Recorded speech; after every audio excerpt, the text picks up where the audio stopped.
Ola de novo.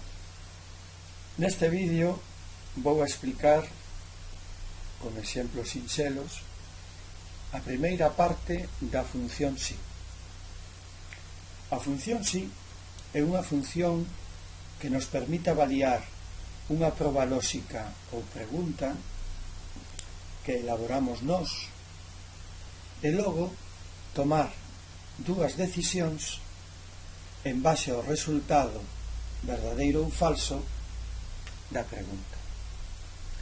O primeiro que temos que facer é situarnos na cela onde queremos inserir a función, premer en f de x, elexir a categoría de funcións lóxicas e eleximos dentro das funcións lóxicas a función si.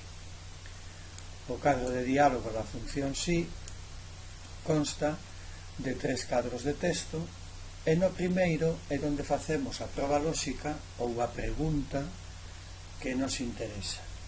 En este caso, o exemplo nos di que na columna cidade deberíamos de poñer Vigo se o almacén é o A, ou Barcelona se o dato que pon na columna de almacén fora unha B.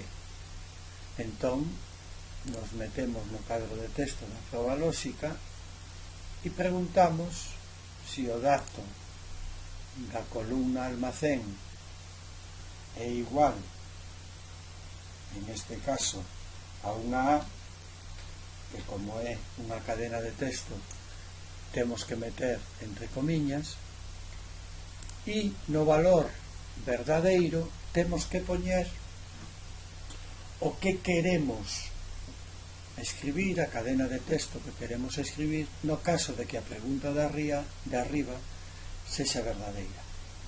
En este caso, o que queríamos escribir, si a cela do almacén tivera unha A, sería Vigo, escribimos Vigo, e no caso de que a pregunta non fose unha A, é dicir, fose falsa, pois escribiríamos Barcelona.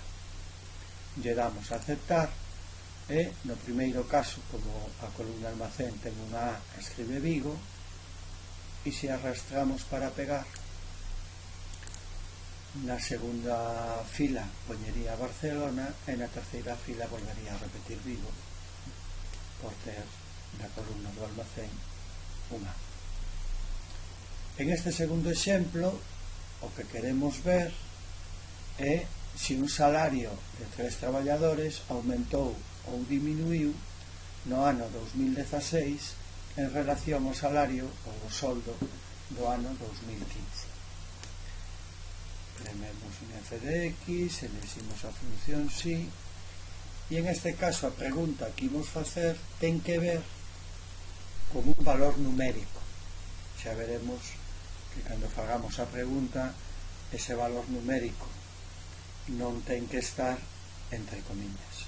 En este caso queremos saber se o salario indicado do ano 2016 é, por exemplo, maior ao salario do ano 2015. Que queremos facer se esta pregunta resulta ser verdadeira? Pois o que queremos facer se é verdadeira é poñer un texto que diga que o salario aumentou. E no caso de que sexa falsa, o que queremos poñer é que o salario diminuiu.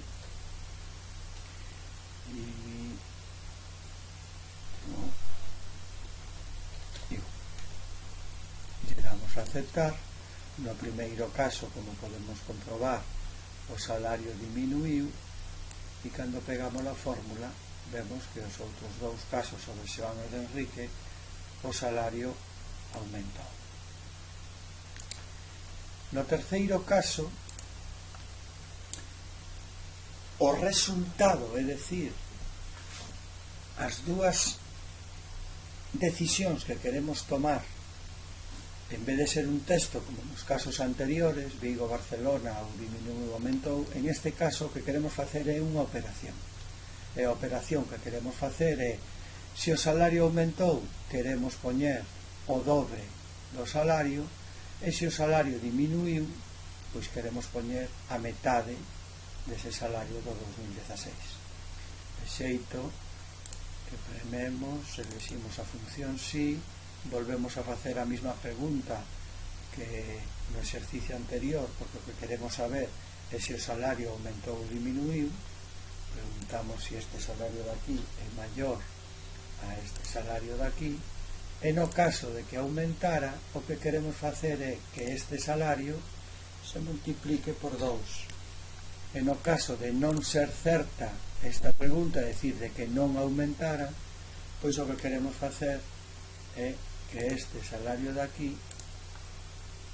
se divida entre 2. No primeiro caso, como diminuiu o salario do 2016, se divide entre 2, e nos outros dous, no de Xoán e de Enrique, o salario se multiplica por 2 porque aumentou no ano 2016. Agora, o exemplo que temos, o último exemplo que temos, é o exemplo de poñer unha función na proba lóxica ou pregunta. Neste caso queremos saber se o promedio destas dúas avaliacións é maior que 5 para poñer aprobado ou é menor que 5 para poñer suspenso. Eleximos a función si, e aquí na proba lóxica, en vez de meter unha comparación como nos exemplos anteriores, o que metemos é unha función promedio destas dúas notas, e a esa función promedio é a que lle facemos a pregunta, por exemplo neste caso, se é maior ou igual que 5. Si fora isto verdadeiro, o que queremos poñer é aprobado, e se fora falso, a pregunta que estamos dicindo, pois poñeríamos suspenso.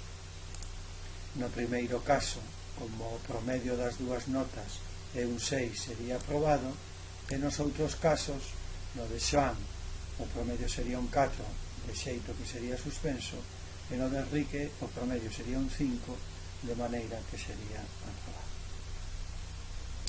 Ben, nesta primeira parte da función si, pois nada máis.